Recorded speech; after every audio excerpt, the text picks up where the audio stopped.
Hi everyone, this is Claire at Restore Fitness Therapy. So I want to dive in with my first video on some hints and tips just based on what I saw this morning down running at the beach, but which I see quite regularly. So the reason for doing this is I know that we are, second week of January now. There'll be lots of you who have just taken up running for the very first time, just got your new trainers out, maybe not quite sure how far you should be going, how to be doing this. There'll equally be those of you that are seasoned runners, but you've signed up for events this spring. We've got lots of half marathons, 10Ks, ultra marathons, all sorts of things now going on right through to the autumn, and lots of you who are cross-country runners I know we work with as well. So whatever kind of stage you're at, whether you are a casual runner, you run quite competitively, you're just running against yourself, you're just trying to get over the finish line, or maybe you're trying to beat your time from last year, all of these hints and tips are relevant to you. So I hope there's something in here, well, there will be something in here for all of you to get through. So the thing I really want to start with that struck me the most is this morning was about energy. So when we are running, I'm going to stand up a bit to help demonstrate this. You are using your legs, quite obviously, your legs are going backwards and forwards, but your arms are as well. And that is how you are creating the energy to propel you forwards. And that is the only direction you want to be going, okay? Any energy which is taking you backwards, sideways, somewhere else is completely wasted energy. And it's also slowing you down, and it's making your body have to work harder to counter the fact that it's got to pull you back from the side or wherever else you're leaning. So we basically need to have our legs and our arms should be moving, but everything else, our core, that's everything from your shoulders down to your pelvis, should be steady. Yeah, there should be no kind of movement in the body whatsoever.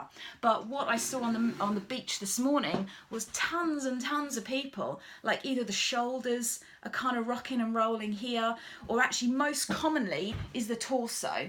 People running and moving their entire chest. Now, this is working your core muscles, but that's not what you want to be doing when you're running. You want them to be stabilizing you, but you don't want to be wasting all your energy going round and round. It's literally taking you in circles. Okay, and that is all energy which could be taking you forward towards that finish line, whatever finish line that may be for you. Okay, so in your running, yes, your legs, your hip joints, yes, definitely moving. Hips are moving, legs are moving, arms should be moving. So there's some movement in the shoulder joint there to get you going, but there should be no rocking and rolling from side to side. I see this in the pelvis as well. A lot of kind of wiggly hips, okay? Great on the dance floor, not in your running, okay? Your pelvis needs to be steady, your rib cage should be steady, your core from your shoulders to your pelvis should be steady, okay? Now, some people are thinking, how do I do that? I don't really get that. I just go running and what happens is this, okay? It's about core engagement. So surprise, surprise, it brings us down to Pilates. It's about the core, okay? If you are not engaging the muscles in your core, and that is muscles that attach at the ribs, go right down to the pelvis here.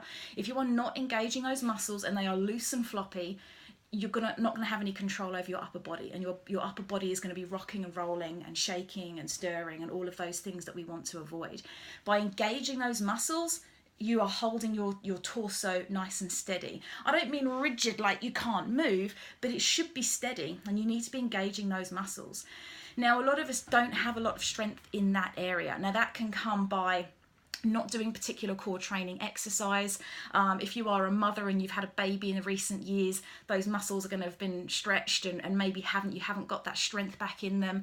A lot of it comes from just lifestyle. You know, if you have quite a sedentary job or you spend a lot of time driving or sitting a lot, those muscles become really switched off unless you actively sit up and engage them. And the reality is that most of us don't. You don't sit on your sofa upright engaging your core. You let yourself go. And this is the problem that we kind of have these days, is that most of us do not have particularly strong core muscles unless you actively work at them.